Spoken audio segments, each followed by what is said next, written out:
For that introduction. Thank you, Alexis, for inviting me into this wonderful spot.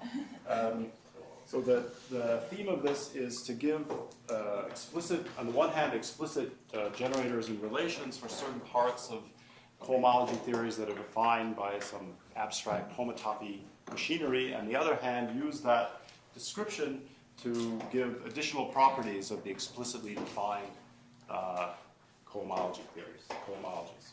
So for example, one example of this is we have the classical Chow ring of a smooth variety X, Chow ring of X, and it turns out that this is given by motivic cohomology of X. So this somehow has a concrete description, whereas this also has a concrete description but can also be embedded in an abstract homotopy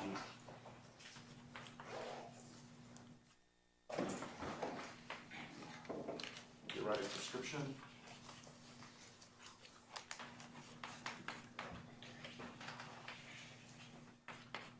So knowing that you have this identity enables you to go back and forth. You give then concrete descriptions of elements here. And on the other hand, so for example, you all know you have some W inside of your X, then you have this localization sequence.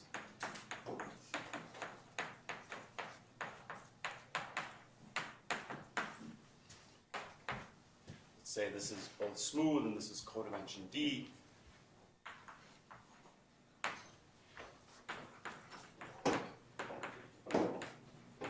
And then life stops there, but once you know that it's given by motivic cohomology has a long exact localization sequence, then, so this is the same as, so this is a Giesen sequence. You can think of this in this terms, you should think of this as H2n X Z of n with supports on W, and then, just the usual cohomology would expect to get something like that. And then if you have some fairly explicit description of this guy, X minus W, there's a boundary back here. And if you have some fairly explicit description of that guy, then you get more information on what's going on here. Okay, so that's going to be the theme of the talk. Now, so maybe I should use that as a sufficient introduction.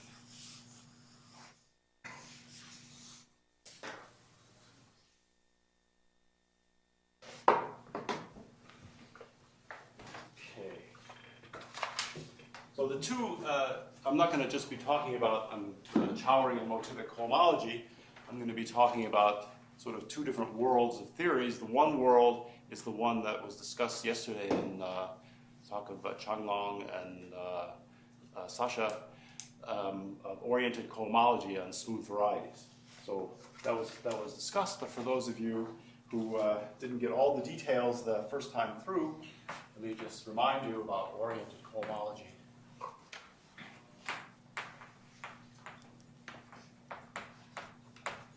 On smooth varieties over K. So what is that? This is an oriented cohomology theory. I apologize for using initials, but it comes up so often. A on smooth varieties over K is first of all a functor A star from smooth varieties over K to graded commutative rings. So there's no minus signs in the multiplication, just commutative. So X goes to the ring A star of X with unit, and a map F from Y to X goes to the pullback map. So you have pullbacks for morphisms, plus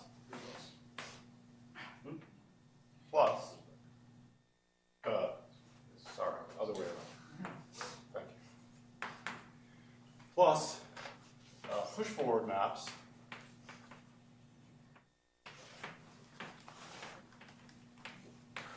lower star if we have f from y to x projective, and let's say d is equal to the dimension of f, by which I mean dimension y minus dimension of x. Let's assume for simplicity that both x and y are irreducible to. So f lower star goes from a star y to a star minus x. And these satisfy a lot of properties, satisfying a short list of properties, which were also mentioned yesterday. We're not going to, functoriality and compatibility with each other in Cartesian squares, transverse Cartesian squares, and most importantly, you have first term classes the line bundle. So if you have a line bundle L over X with zero section S, then you define C1 of L for this theory A. It's just you take the push forward of the unit on X, so this is something A0 of X, and then you pull it back, and this will be, because there's a shift in dimension on the push forward, that will be an A1 of X. And out of this you get the very important data of a formal group law. One of the properties is that you should have the usual projective bundle formula with respect to these first term classes of the tautological bundle over 1, and that leads to a formal group law. Again, I'm going to abbreviate that. You have a formal group law for the theory, FA of UV. The coefficients are in the coefficient ring of the theory. I mean, A star on spec K here. It's a power series of two variables, and it satisfies, and is uniquely characterized by these identities that the first term class of a tensor product of two line bundles on some x is given by this expression.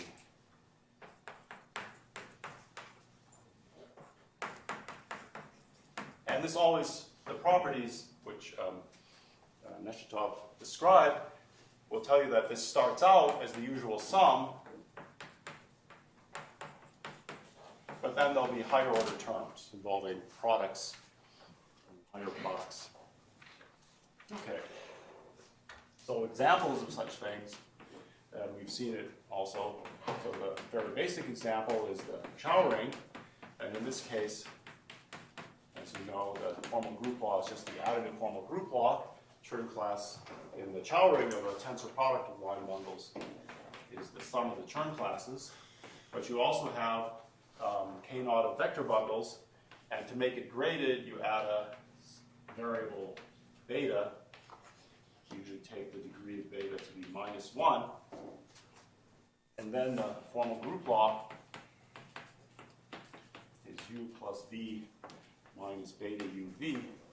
And that follows essentially from this definition.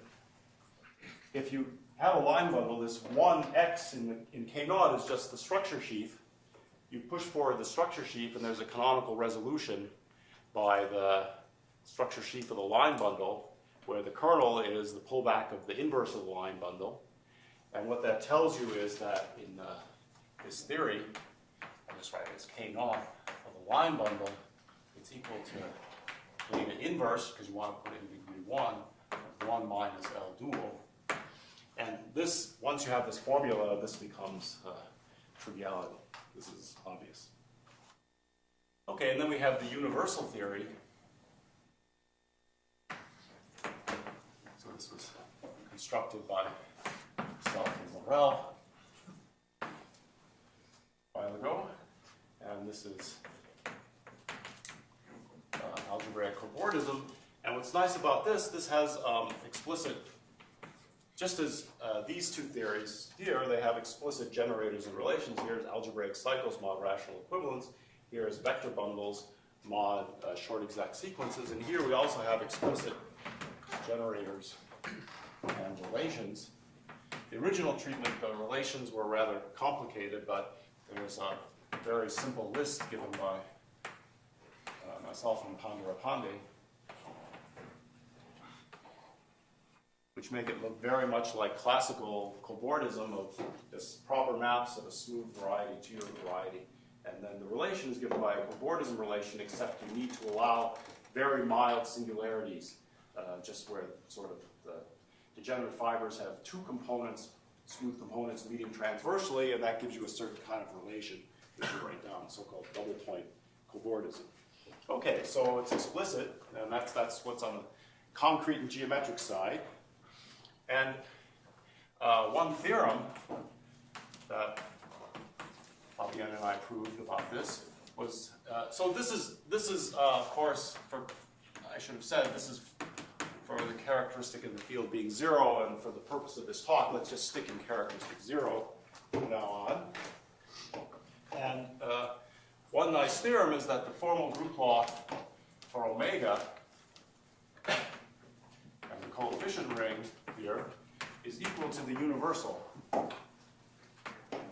formal group law, which I'll just call LL, where this is the Lazard ring. This was also mentioned yesterday. Okay, so it's the most complicated formal group law. And it means that if you have any formal group law, there's a unique homomorphism from the Lazard ring, or if you like, from the coefficient ring of omega star k, to your coefficient ring, which when you apply that to the coefficients of f omega, you get your formal group law. So maybe I should just say that L is a polynomial ring in generators. The generators are not canonical. And we'll use in this grading with this upper star, the degree of xn would be minus n. I don't think you mean to indicate that it stops, do you? No, there's continues on, yeah. Infinitely many generators. Thank you. But, yeah. So the nth generator is unique modulo products from before. Okay, so it says in particular, this tells you how to build new theories if FR is a formal group law of the oriented cohomology theory, let's call it omega R, or omega, say FR star, which is defined by its value on some x, is you just take omega star of x. Now, from the pullback from the point, this thing becomes an algebra over omega star of the point, which is the Lazard ring. So you can tensor over L with R, where we have PR is the classifying map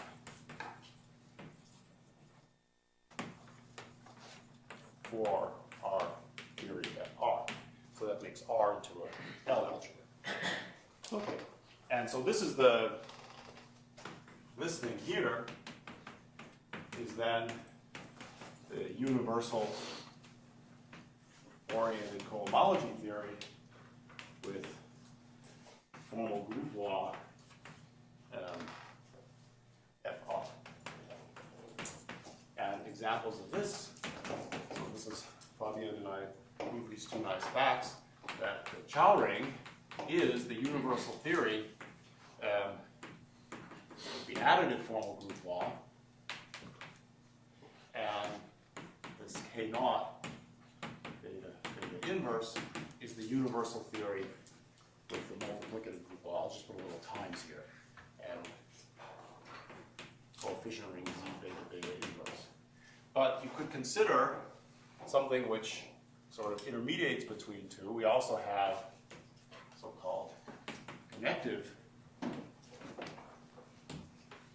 K theory, or K naught, connective K naught, if you like. That would be, what we call it, little K naught. And that's omega star. Notice that this group law here does not, you don't need to invert beta to define the group law.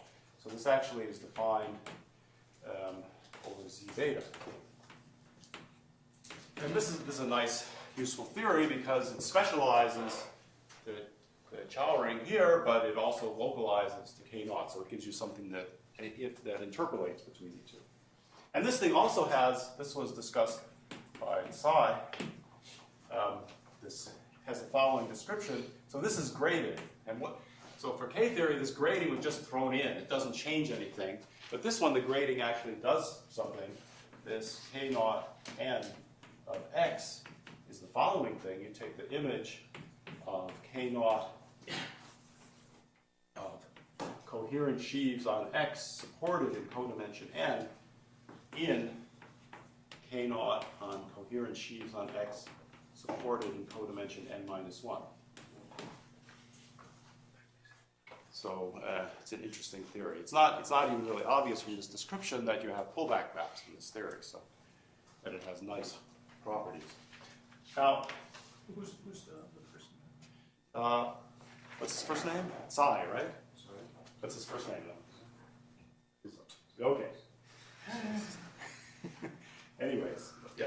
He discussed this, in fact, for higher K theory, and the reason I didn't put his description is that there's another description which is more natural from the point of view of homotopy theory, which doesn't really agree with his description for the higher groups, but the K naught groups agree with his definition.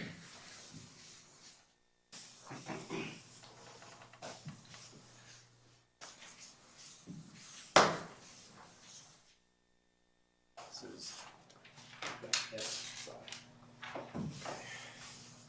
So, one thing you should be aware of, though, I'm calling these cohomology theories, so beware. An oriented cohomology theory in this sense does not need to have any kind of Meyer-Vietoris sequence or localization sequence or long exact localization sequence. So it's not like usual cohomology in that, like singular cohomology in that you have a long exact Meyer-Vietoris sequence. This grading here is like a weight grading. It's like for the Chow ring. You don't get a long exact sequence where the indices on the Chow ring changes. The best you can hope for is a right exact sequence, and that the universal theories at least have that. These guys do have a three-term right exact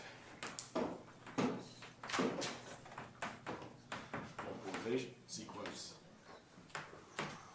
which is the usual story for the Chow ring or for K naught, and it's actually also for omega. That was one of the main technical things we had to prove in order to get that thing to work. Okay. So now we'll pull off the gloves and go into the motivic theories. So I'm going to be treating this mainly as a black box, so don't worry if this makes little or no sense. Just stay with it. You'll be fine. So motivic oriented theories. Okay, so maybe I should have said this in the introduction, but I'll say it now. So classical cohomology theories on, say, spaces, topological spaces, CW complexes, simplicial complexes, whatever you like. In the old days, you define these by concrete objects, like singular cohomology defined, and like that. Singular cohomology defined in terms of a cochain complex, or topological K theory defined in terms of vector bundles, very concrete objects. But then it was found that you could axiomatize things, and you could then create a whole category, which sort of this is like an extension of topological spaces, which represents any reason. So objects in there represent any reasonable cohomology theory. That's the stable homotopy category. And if you have some object, it's called a spectrum in the stable homotopy category, you can kind of think of a spectrum as like a generalization of a complex of abelian groups. And if you have a complex of abelian groups in a space, you can take the hypercohomology of that complex. And in some generalized sense, you do the same thing. If you have a space X, you can define En of X I'll just write the symbol as it isn't quite correct. I'll just say it's maps of X, which you can embed. You can take a space and embed it in here by this so-called infinite suspension spectrum, but let me not mention that. And then there's a suspension functor, which is just like suspension of spaces here. The difference is that this category, you've inverted the suspension functor, and in fact, this becomes a triangulated category where this is the shift functor, and that's the definition of the cohomology. So for example, singular cohomology, Z is given by maps of X into the so-called Eilenberg-MacLane spectrum of Z with a shift. Topological K-theory on X is given by maps of X, and I'll just write it K-top, there's a spectrum. And here you have a Bach periodicity says that you have actually just two flavors here, n odd and n even. That's Bach periodicity, that the second suspension of this spectrum is the same as itself. And then you have like complex cobordism.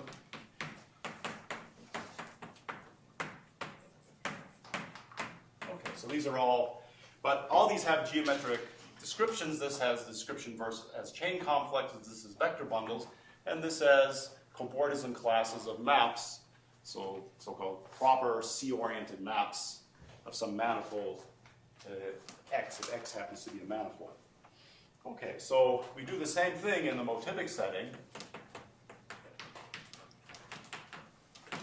There is a motivic stable homotopy category.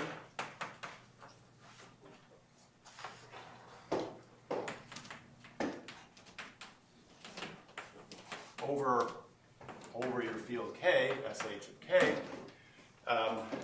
it has objects E here that represent sort of bigraded cohomology. So you notice already with motivic cohomology, there's two variables. There's a cohomological degree and a weight, or Tate twist, and that's a general fact. In here, you have actually two kinds of spheres. You have two kinds of suspensions. But this means you suspend B times with respect to GM, and then you suspend A minus B times with respect to S1. So here, this suspension means taking smash product with respect to S1, and you can take smash product with respect to GM. GM is just the scheme A1 minus the origin pointed by 1. And this all makes sense in this category. And then you can define for a scheme X, you define this to be just maps of X, and again there's a suspension spectrum here which I'm going to avoid into the AB suspension of E in this category. So this all makes sense, and these cohomology theories have nice properties. They all satisfy Meyer-Vietoris with respect to Zariski topology or even the Nisnevich topology. They have an invariance property with respect to crossing with A1. If you take the cohomology of X, it's the same as the cohomology of X cross A1. And then there are other properties that these have.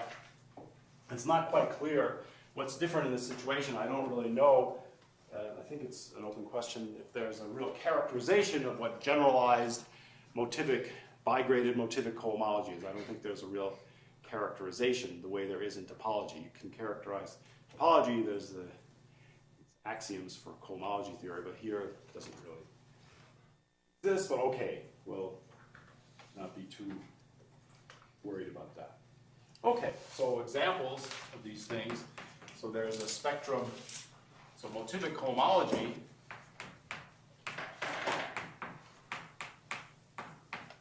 So this you can define by Bloch's cycle complex. So there's a cochain complex which defines this thing, and it's also defined by maps of X into the sort of a little mote here.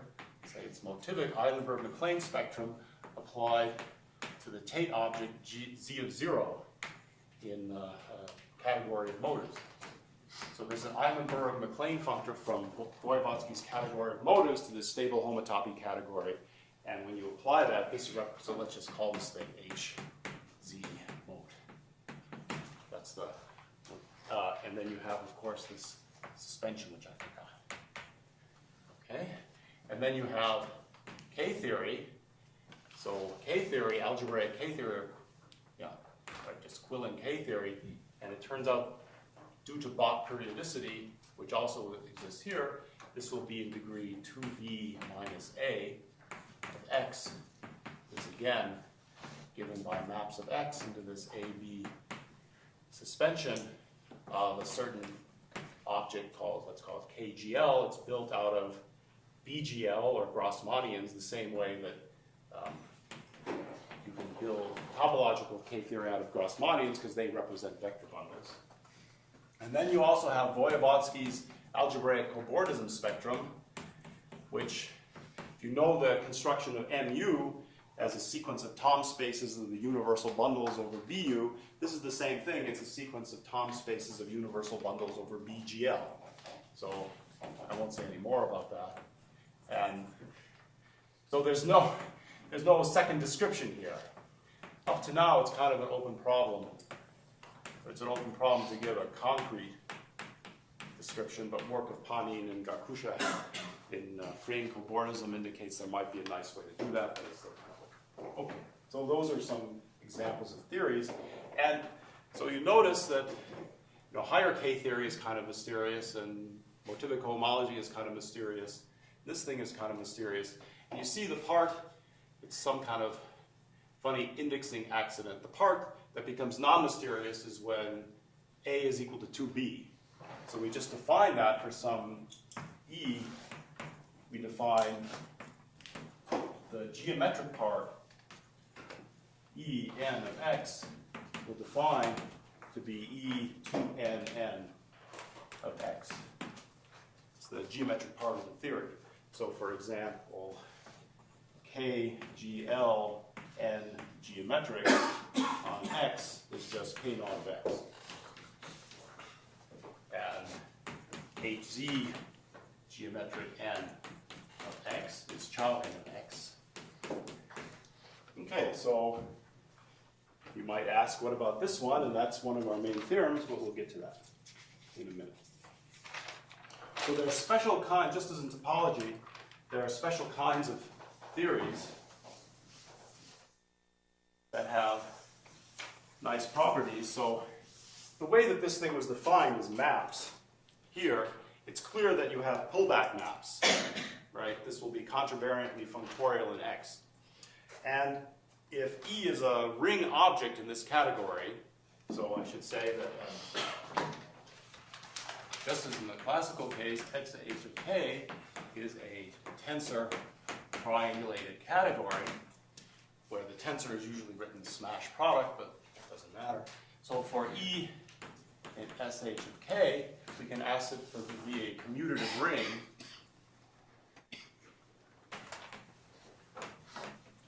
Well, there are various notions here, and I'll give an intermediate one. The most obvious thing would just be to say that you have maps here, some multiplication map, and there's a unit in this category. Let me just call it 1.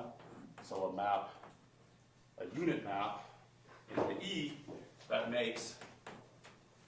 satisfies the condition of a monolith. So it gives the multiplication in the ring. The addition is automatic because a triangulated category is an additive category. So you already have an addition. It's actually a slightly weaker notion where you can say that you have such things which for every x, or every so-called finite spectra, everything you can build out of an x smooth varieties by a finite number of steps in your triangulated category, then you apply these two things to that x, then you get a ring, a commutative ring. So a commutative model. You get a commutative ring, that's a weaker condition than actually the maps here, but technical. Okay, so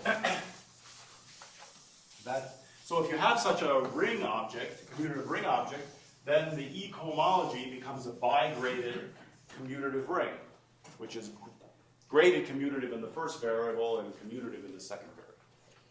So that's more like cohomology. And then what about push-forward maps? That's the notion of oriented cohomology. An oriented, this will be a ring spectrum E SH of K is a commutative ring E in SH of K plus an orientation. And an orientation is just like in topology. It's an element in, it may seem surprising at first, E21 of P infinity, such that, so you have, this is just sort of an infinite union of projective spaces by inclusions as hyperplanes and at infinity in the next one.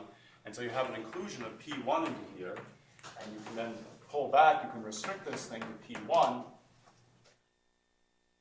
and this thing lives in E21 of P1, but P1 turns out to be a 2-1 sphere, and these theories have in the same as in topology, they have a suspension isomorphism.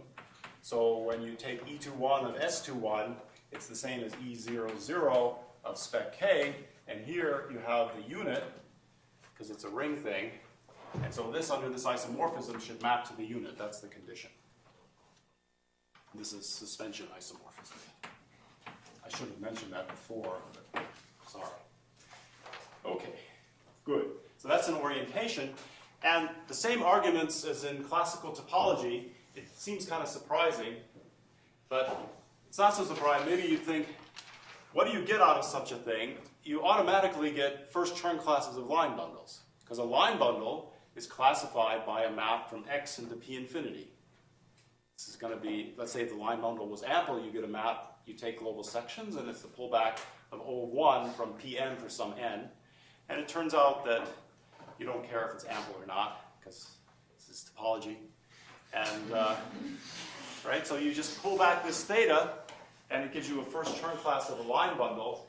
And then Panin and Smirnov showed that we saw how having push-forward maps with reasonable properties give you first Chern classes of line bundles. Is actually, there's a reverse statement. If you have a reasonable theory of first Chern classes of line bundles, there's a theory of push-forwards for projective maps, such that the formula I gave for the first Chern class of a line bundle in terms of the push-forward and pullback by the zero section is satisfied.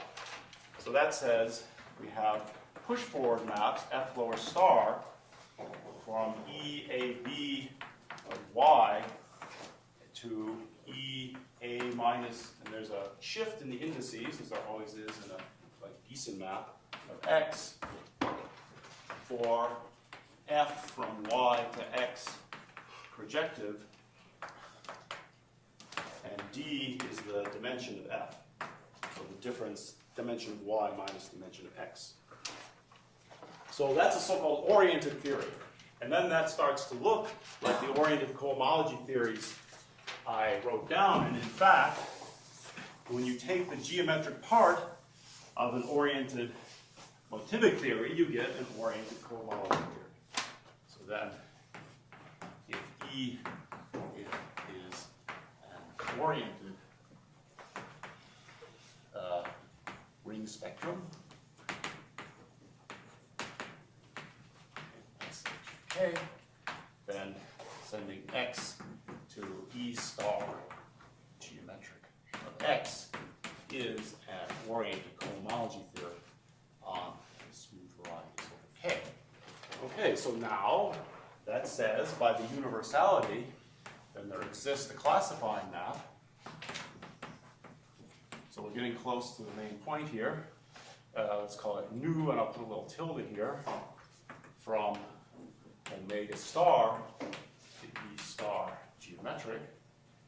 Now, E star geometric has a coefficient ring.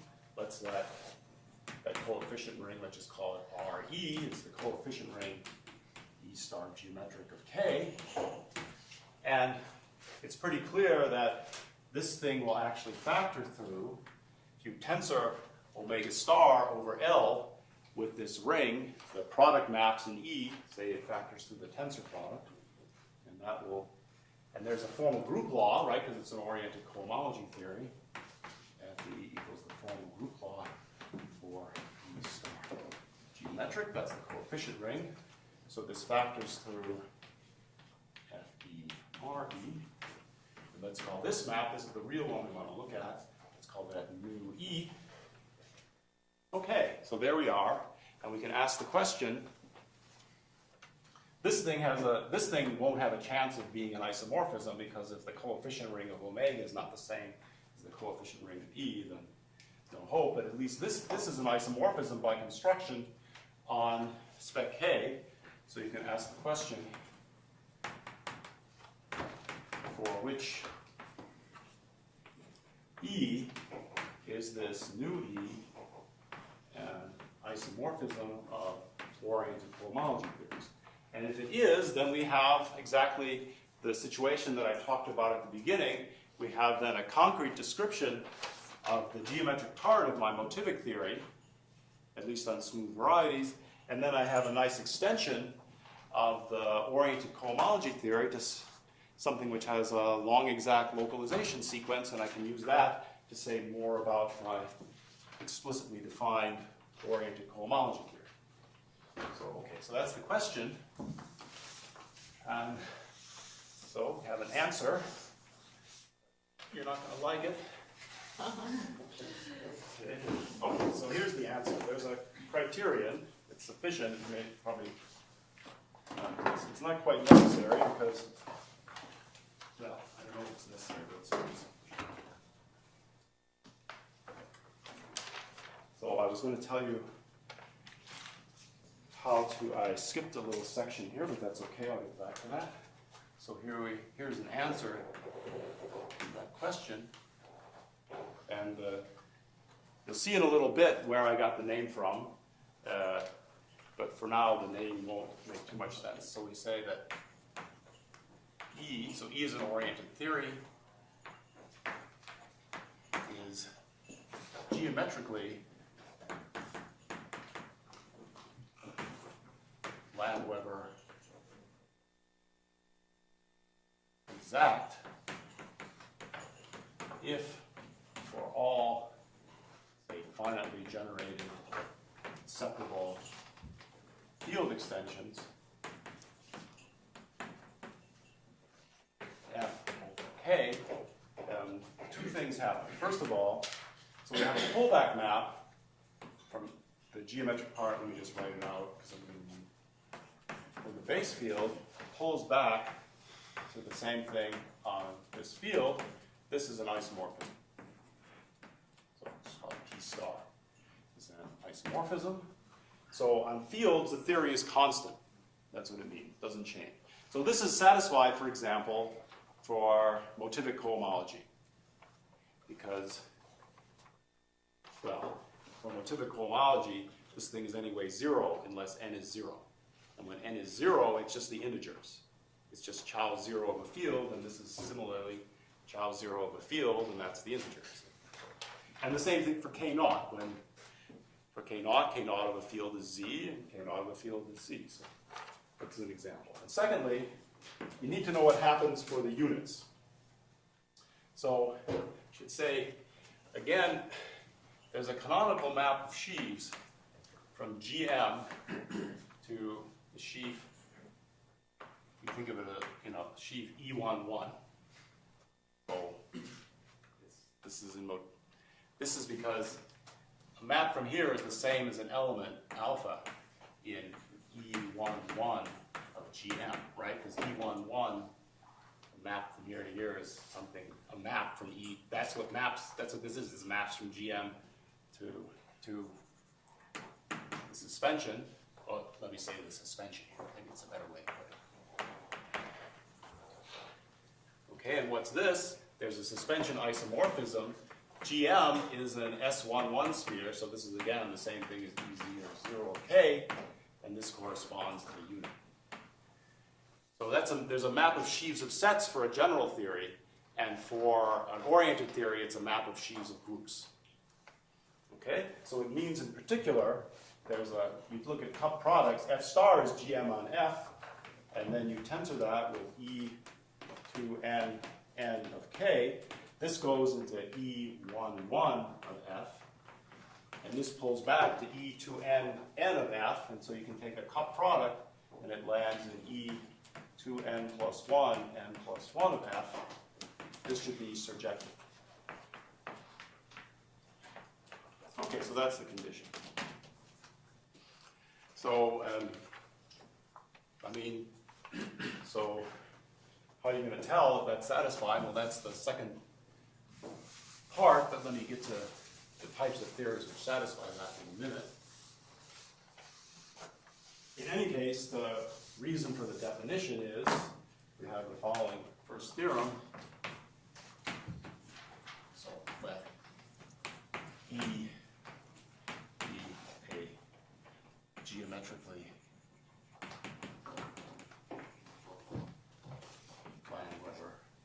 exact oriented theory.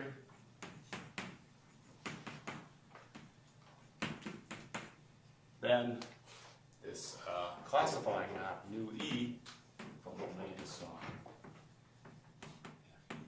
R E to E star geometric is an isomorphism. Okay, so you have these two conditions that, doesn't completely answer the question, doesn't tell you all theories, but gives you a nice criterion. Okay, so before I get to the theorem 2, which gives at least a partial list of things which satisfy that, let me tell you how you can construct oriented theories. What was the Yeah. in the parenthesis? What's the second thing? E and what? This is the orientation. So I mean it's a, I see. yeah, I'm just emphasizing, for a theory to be geometrically Landgraf exact, it has to be oriented. What about the converse statement? If it is isomorphism, then geometrically? That's a question. It's a good question. And the problem is, well, I could think about it. I hadn't thought about it too much, but I'm a little worried because this part is not covered by the original theory. Right? So this thing is in a range that is not seen by the oriented cohomology theory. That's the problem. So maybe it could be true, but I'm not sure. I mean, we'll see. There's actually, you'll see if I have a chance to get to the proof, which I may end up doing, of this statement, then you'll see it comes down to saying in certain cases, you can actually extend this 3-term right exact sequence for omega, or for this omega, to a 4-term sequence. Well, you can add one more term, which is essentially this thing here, and then use a phi lemma. It tells you have an some induction, you have an isomorphism. So maybe you can reverse that argument. I hadn't thought about it, but maybe that this is actually if and only if. But Are there obvious relations on the right? I mean, in some sense, you're saying this map is saying that. I don't know any obvious relations, and we'll see in the universal case it's an isomorphism. But in order for the statement to come, it just has to be a surjection. It's a phi one that's on the left. Surjection. Okay, so let me, before I get to the list of things for which this is true, let me pause a bit and here give some methods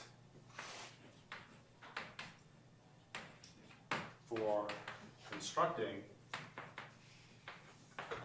oriented motivic ring spectra.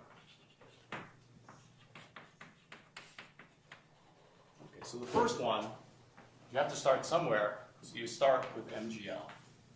MGL, and I'm not going to go through why it's oriented. It's more or less directly from the definition that if you take this part of MGL, it's just P infinity.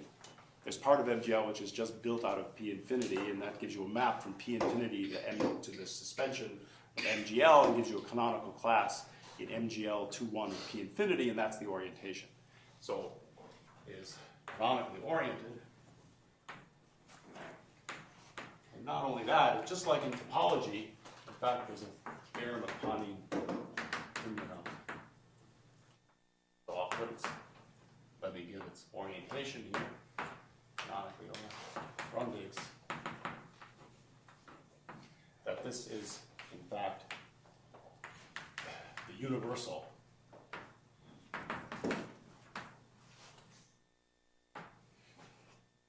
Oriented ring spectrum.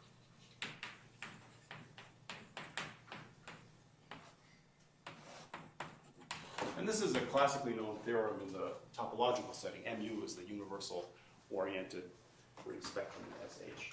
And this is true in all, even in the weakest sense of ring spectrum, oriented ring spectrum. Even if you just assume that you have a multiplication which makes a commutative ring when you evaluate it on finite things.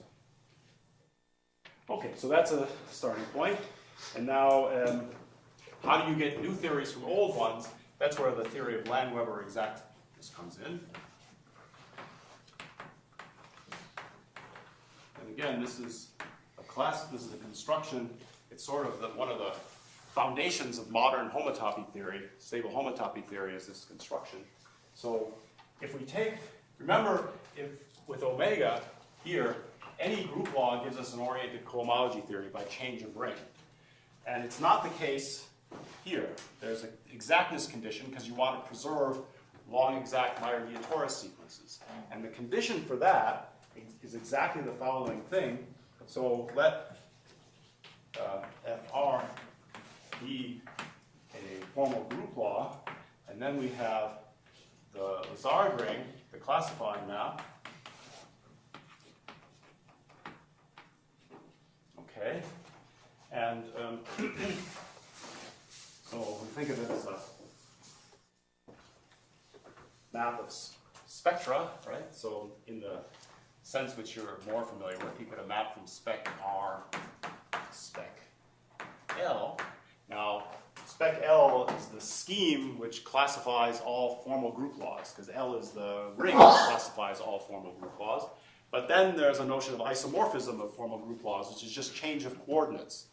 So there's a further map to the moduli, and it's not a space, it's a stack, moduli stack of formal group laws. You can write it as a quotient stack in a nice way, but let's not do that. And then you have this composition map, let's call this pi r. So it's this, so we call FR is Landweber exact if pi r is flat. Okay. So of course you're almost never going to have this map being flat because this will usually be some quotient ring of L. So it'll never be flat, but this is very often flat. So examples, you take the additive group law with rational coefficients is Landweber exact. The multiplicative group law, but not this one with z coefficients. There's a subtlety here. If you take this guy here, z beta inverse is Landweber exact, but not the connected one, u plus b minus beta uv z beta. So there's some funny business, right? Because when you mod out by beta, then you get this one, and this one wasn't, so this one wouldn't be. Okay, so, and there's actually a, remember you wrote down L as a big polynomial ring, and there's a very simple criteria, which I'm not going to write down, for every prime p. You have to look at some of the variables, the ones in degree p to the n minus 1, gives you a sequence of variables, and p in the xp minus 1 and xp squared minus 1, etc., should form a regular sequence in R. That means eventually one of them is going to be inverted. So this is actually x1. So it's a regular sequence, right? You take p and then beta, and when you mod out by beta, you get 0, and so the next ones are automatically regular. So that's all it is. Very simple criteria. So, and then the theorem is, so this is due to Naumann and Spitzweg in the motivic setting, but of course it comes from a theorem of Landweber, it's the name, in the classical setting. And I'm just going to state the one for SH and K, which says if FR is Landweber exact, there is a oriented ring spectrum, and let me just call it MGL of R, and the canonical isomorphism MGL of R. AB of X is isomorphic MGL AB of X tensor over L R. Yeah. So, so it's very much like the setting we had before, but it doesn't work all the time. So that's one way to get an oriented theory, and you know exactly what it is once you know what MGL is. So there's another way. I'm kind of running out of time, but let me. Another way is using, so if E is an oriented ring spectrum, SH of K, so in classical topology, you have, you can take various connected covers of a spectrum, like the way you can take the universal cover of a space. And a spectrum doesn't have to be -1 connected. It's not a space. It can have negative homotopy groups. So you can take its -1 connected cover.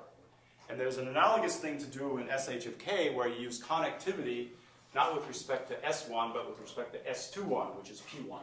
You use P1 connectivity, and then you can form the P1, let me write it this way, connected cover.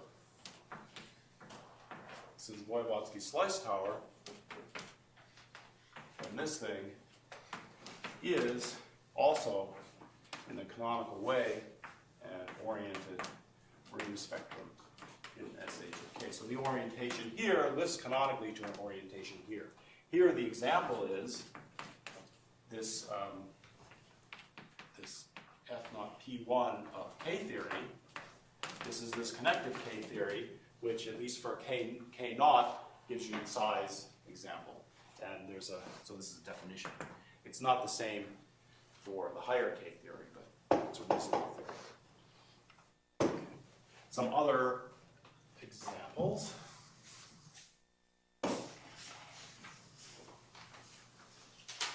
Of getting oriented ring spectra. Let's see.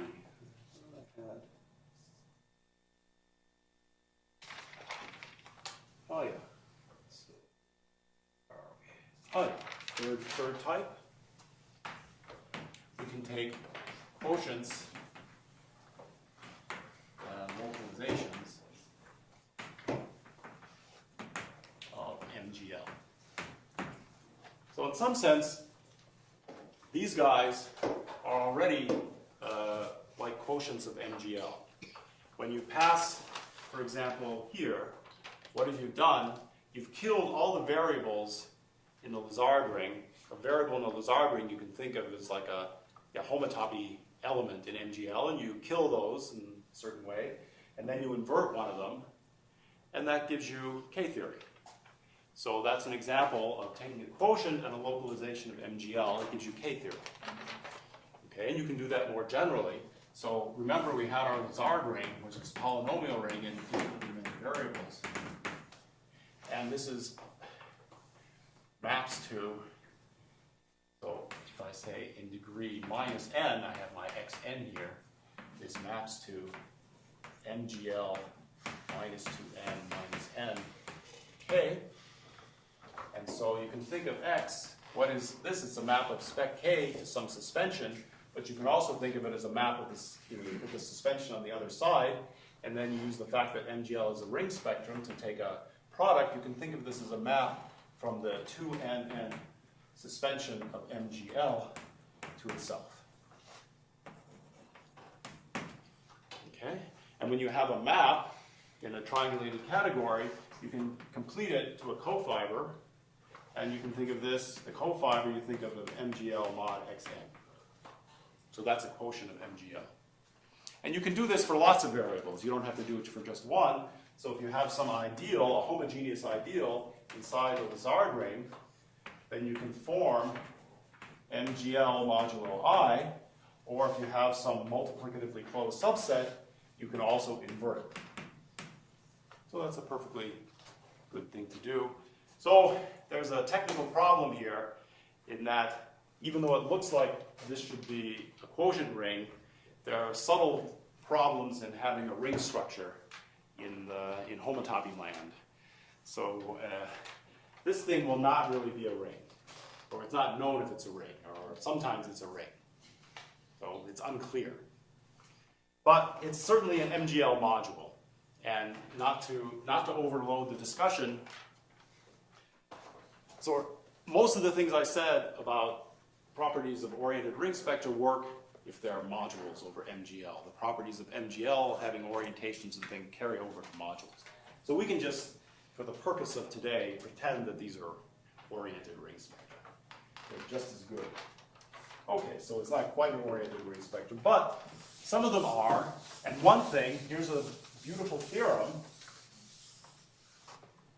Here's a very important theorem, which was first announced by Hopkins and Morel, and Mike Hopkins at least gave a series of lectures explaining the proof of this, and then the details and some extensions of this were filled in the last couple of years by Mark Hoywa, that says if you take MGL and mod out by all the variables, then this is isomorphic to our motivic homology spectrum. So it really does have a ring structure. And, okay, so that's one example. Good. So the theorem 2 is, so I still have a few minutes, I think. So the theorem 2 is that the oriented ring spectra of these types 1 through 3 are all geometrically Landweber exact.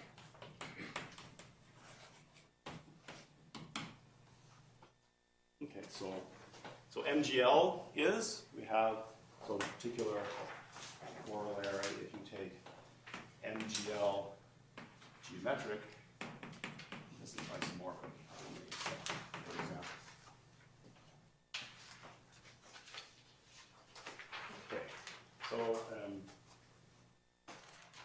but it also gives you a lot of other things. These guys are quite ubiquitous. There are a lot of interesting theories constructed this way. So a whole list of theories constructed this way, I'll just give their names. There's the so-called BP spectrum. That's a Landweber exact one. That's what you get when you localize MGL at P, and then you just pick out you kill all the variables except for the ones which I listed, the ones of the form of degrees P to the n minus 1. This is equal to MGL localized at P, so that's one of these S's here. Then modulo all the xi's on not of the form P to the n minus 1.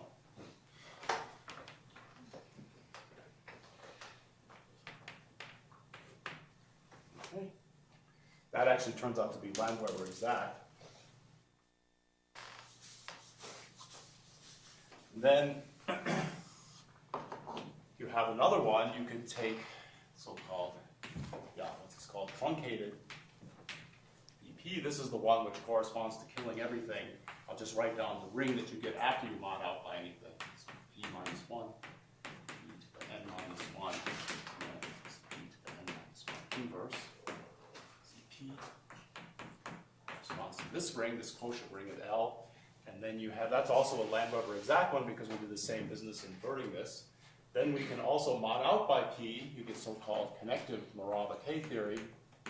This corresponds to Z mod P, xp minus 1, xp to the n minus 1. This is not Landweber exact because we didn't invert this. And then you have, the Morava-K theory. This is also not Landweber exact. Sorry. You just have this one. Sorry. You kill everything except this one. Sorry. And then you kill everything except this one and then invert it. Those are the coefficient rings of these things. Okay, these are all examples of these things. So I erase the theorem.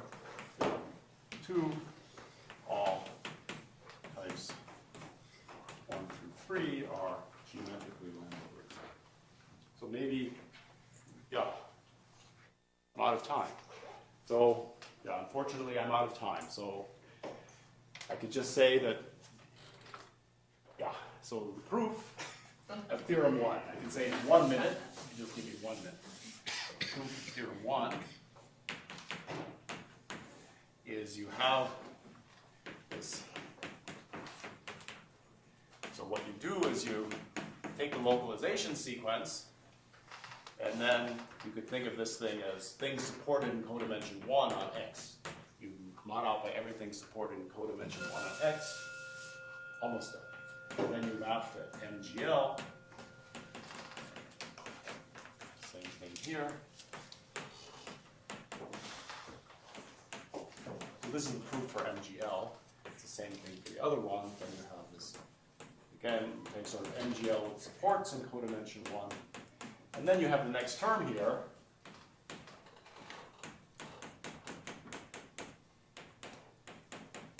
And this thing turns out to be, by this result of Hopkins, Morel, and Boileau, this is just this times the Lazard ring. This is the Lazard ring. So we know that these are equal because we know that this is the Lazard ring. And then you can take a rational function and take its divisor in here. There's a divisor map, and that gives you a lifting here. Divisor map. And once you fit that in, that enables you you say that this map is an isomorphism by induction. This wasn't an isomorphism, and that says this is an isomorphism. Okay, sorry for going over. Thank you.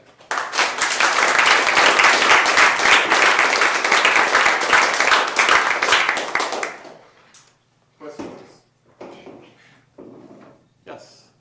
What are the relations with the theories of rational type of vision? Yeah, these things which I'm calling omega FR are exactly the theories of rational type of vision. I should say that this last type 3, this is a joint work with Firja Tripati. Type 3 is with Firja. Yeah, so that's what's nice about them. There's a very nice, you can do a lot of work with them because you have explicit generators and relations for it. And it's telling you, for at least a lot of those theories, they actually extend to be motivic theories. So this V in this theorem 1, if it's not isomorphism, then what can you say about it? Subjective or objective? Oh, this classifying map to an arbitrary theory? Can't say much about it. No. I mean, this theory here, this map. Yeah. No, I mean, in general, you can't say too much about it. I mean, examples of oriented theories are things like étale cohomology. And there's, it's or just singular cohomology. What's the relationship of algebraic, of the Chow ring to singular cohomology? Complicated. So, yeah, those theories are very far from from being geometrically Landweber exact. So maybe you mentioned in the talk, is there any sufficient condition for the Meyer-Vitali sequence to exist? For which? For the oriented cohomology theories? Yes. Well, yeah, it would be this, more or less. I mean, In geometrical Landweber exact will imply that. yeah, that's exactly, yeah. Because, yeah, that's the point. Once you know, well, I mean, yeah, once you know it's given by motivic theory, the motivic theory has a Meyer-Vietoris sequence. So it says for the oriented cohomology theory, you have the right end of a Meyer-Vietoris sequence, but it extends by just filling in the motivic theory. And so in this example, since it was so quick, it didn't really make any sense. The point is, you can actually describe the kernel here in the case where you've removed everything except the generic point. So in a very simple case like that, then you really have a hope of entirely in terms of the oriented cohomology theory describing the fourth term in the sequence. And that's so the theorem is for a rational theory which corresponds to a motivic theory, which is geometrically Landweber exact, then this divisor, you have an analog of this divisor map for an arbitrary rational theory, then this becomes a 4-term exact sequence, which is pretty useful. I think that's useful in many settings, but only in the case where you localize to the function field.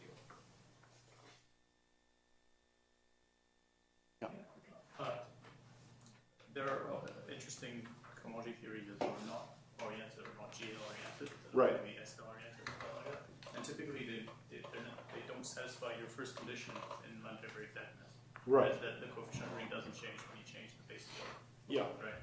So how important is that condition? Well, I mean, the theorem is about a comparison with something built out of omega. And omega has this property, and all these omega FRs have this property. So I didn't consider what happens for other, I mean, you might want to try and write down geometrically another theory which kind of captures Witt theory or some other nice theory, and then I don't know, then you need another property. I don't know what the other property would be. I don't know what a nice property to character, I mean, that's the nice thing about these theories is that for fields, they don't change. So, life is easy for fields, and it's more a geometric theory. It has something to do with the geometry of the varieties, where for fields, they're just whatever they are. So in that sense, you have some hope that you can get some geometric description of it. With a theory like Witt theory, or where the theory actually depends on the field, then it's much more difficult to give a nice purely geometric description, I would think, just philosophically. Maybe if you have more questions, you can ask them during the coffee